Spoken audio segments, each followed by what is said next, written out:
your life greater. It starts with affordable options to meet today's needs and tomorrow's dreams. From smart account options that fit your style to flexible loans for what comes next. It means convenient ways to access and manage your money whenever you need it and wherever you're headed. Most of all, it takes great support. Someone you can count on for trusted guidance and to be there for you every step of the way. Great options, great convenience, great support for life. Great Southern Bank, understanding what really matters. Hey, everybody. Welcome back into the Bambino's Italian Cafe studio here on the Missouri Sports Network. And what do you know? It's Wednesday. And we talk Wednesdays, we talk about where are they now. No better person to do that with than from Play On Sports, Mr. Kent Mueller. And you can visit his website at playonsports.substack.com, or you can go to the Scoreboard Guy Network on scoreboardguy.net or Missouri Sports Network at missourisportsnetwork.com, and the link is right there. But Kent, we welcome back in for a Where Are They Now Wednesdays. How's it going? Going very well. How are you? I am very good, and this is week 2 of our Where Are They Now Wednesdays, and last week you made a prediction. I did, and right now I'm 1 for 1 on predictions. But I will say that I pick them very carefully. I knew I was going to be right. Last week, I ended with talking about women's lacrosse. And there's not a lot of lacrosse, either boys or girls, played in Missouri, but it is played in both Kansas City and St. Louis. And it's as I mentioned last week, it's a terrific sport.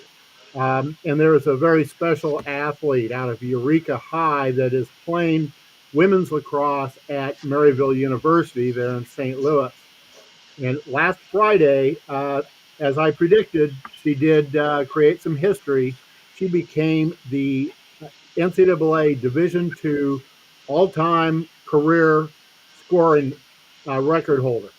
She went into the game with 309 goals in her career. She's a fifth-year senior. 310 was the previous record, and she got 5 goals. So she was sitting at 314 after that game. The record fell with 4:41 remaining in the second quarter. And I want to point out that the assist for the record-setting goal, which that has to be a part of a trivia question somewhere down the road, but that goes to Natalie Tomljanovic, who's a freshman out of Lafayette High in Wildwood. So that was a Missouri to Missouri goal that set the record. And I'll point out Maryville came out of that game ranked 6th in the country, and 17-0. Unfortunately, the next day they did lose to the University of Indianapolis. However, they are now going to practice until May 12th, when they find out where they will be in the NCAA tournament. There are only 16 teams in the women's lacrosse Division II tournament, but I'm highly confident that Maryville will be in that group and see what kind of noise they can make. And again, not a lot of people know that there's much lacrosse played here. I'll point out that of all the starters for Maryville, a top 10 team, 7 of the starters are from Missouri high school. So it's a Missouri-dominated team playing out of Missouri on the national level. So I think that's pretty cool. Well, and a team that's been ranked in the top 5 on and off this season, so we certainly hope that they get an opportunity here with an at-large bid to the NCAA Division II tournament. Exactly. We'll be watching, and I will report on that also. And since we've met our last airing of Where Are They Now Wednesdays, the NFL draft occurred. That's correct.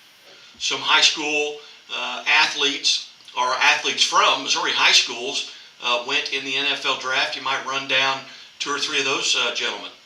There are 3. One is Isaiah Davis. He's a running back out of Joplin who played at South Dakota State for his college ball. He was the 173rd pick, and he went to the New York Jets. And I'll just point out, he was a co-Missouri Valley Conference Offensive Player of the Year this last year. He's a consensus All-American. He rushed for almost 1,600 yards. In his career, he rushed for over 4,500 yards. And the guy led the Jackrabbits to his last 29 games were all wins and included two national titles. So that doesn't happen very often. North Dakota State had dominated that space for many years, and now South Dakota State, powered by a Missourian, now has two consecutive national championships. Also drafted was Dominic Cooney, who's an offensive out of Francis Howell Central. He was the 86th pick. He had crossed the border to go over and play at University of Kansas.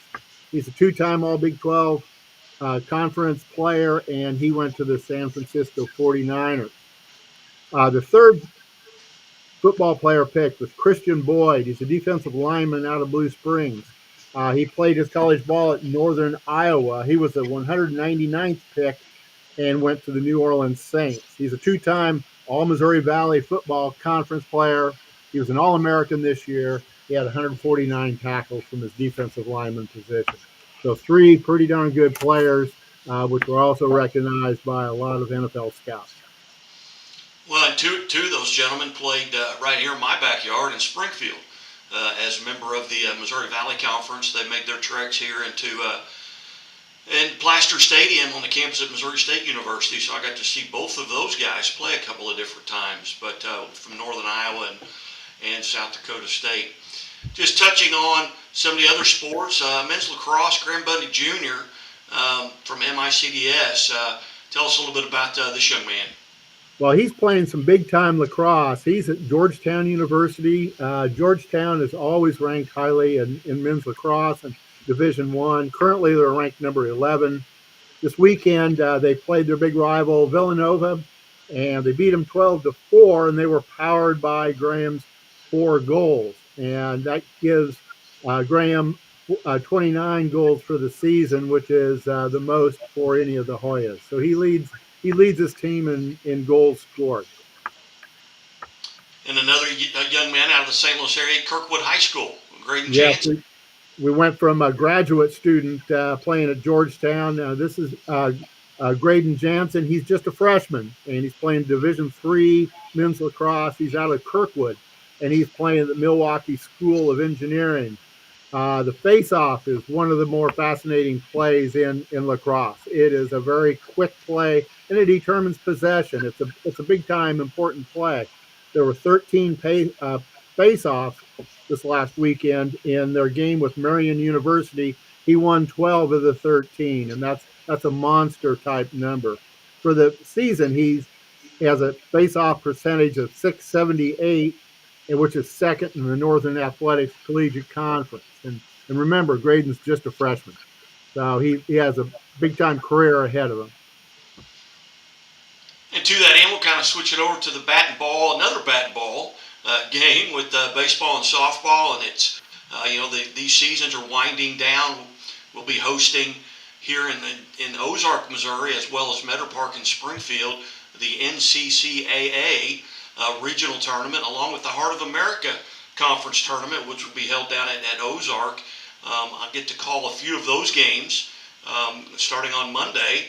And with both tournaments going on the same week, they're starting the regional on Monday at 7 o'clock at night. They're going to be played at two facilities, one in Ozark, one at Meadow Park, and then they'll go 1, 7, and 4 on Tuesday, and then 1, 7, and 4 on Wednesday. So they got to get that in before the Heart of America Conference tournament starts on, on Thursday. But some NCAA athletes at the baseball and softball level that have done some notable things here in the past week. And one theme we're going to continue, and that's one of underclassmen. It's great to have seniors and graduate students out there playing, but when you have underclassmen playing at a high level, you know they're going to be back next year. And that's who Ryan Williams is. He's a junior out of Liberty High. He's at Northwest Missouri State. They played a doubleheader this weekend with number 20 Central Oklahoma, and they split that. And Ryan went 3 for 10, he scored 2 runs, and he got 4 RBI. He's currently 7th in batting in the Mid-American Intercollegiate Athletic Association, 2nd in on-base percentage, 5th in hits, and 5th in total bases. So he's having a good year, and he's just a junior. And then from Chaminade High School, and we've talked in the past about Patrick, he's having a tremendous season. Absolutely. They played George Washington this weekend. He went 2 for 4, scored 4 runs, got an RBI. That 2 for 4 in that game, that upped his batting average to 399, which is the best in the Athletic 10 conference. So he's the best they have in batting in that conference. And he's a junior at St. Louis University. That is correct. And then in softball, another young lady that is playing here kind of my backyard from Drury. But tell us a little bit about Sophie. Sophie Ludicky, she is out of Chillicothe. She's playing her college ball in the outfield at Drury. And there was a 2-game series this weekend with Missouri St. Louis.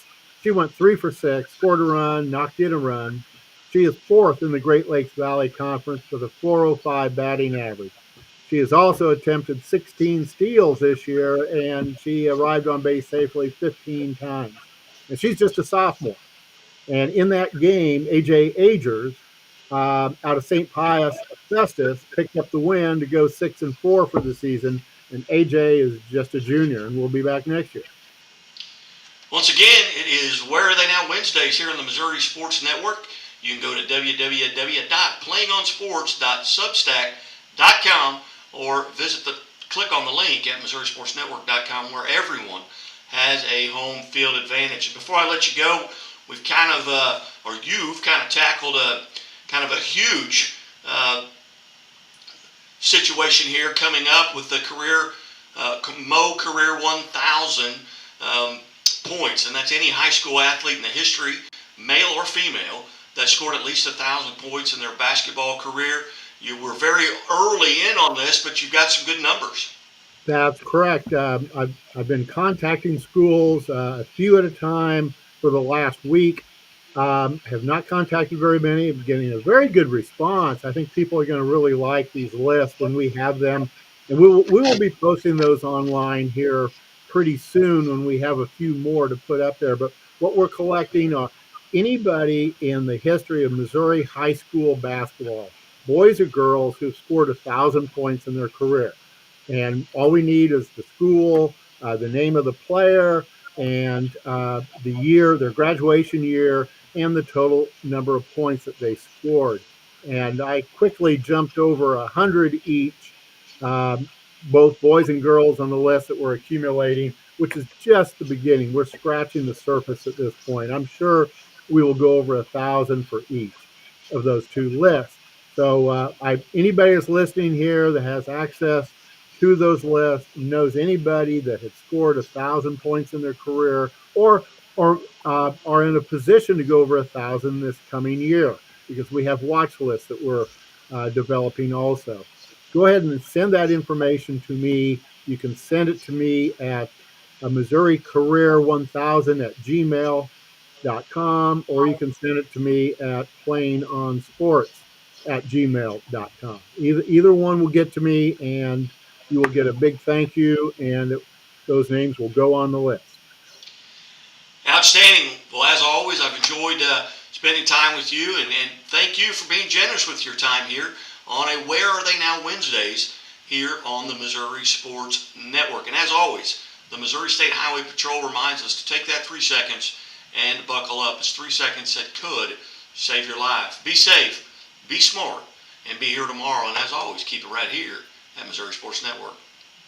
Have a great day. Of SUVs has it all. Whether you want the 10.2-inch diagonal color touchscreen standard on Blazer or extra peace of mind with Chevy Safety Assist, take your pick. The choice is yours. Find new roads at your local Chevy dealer.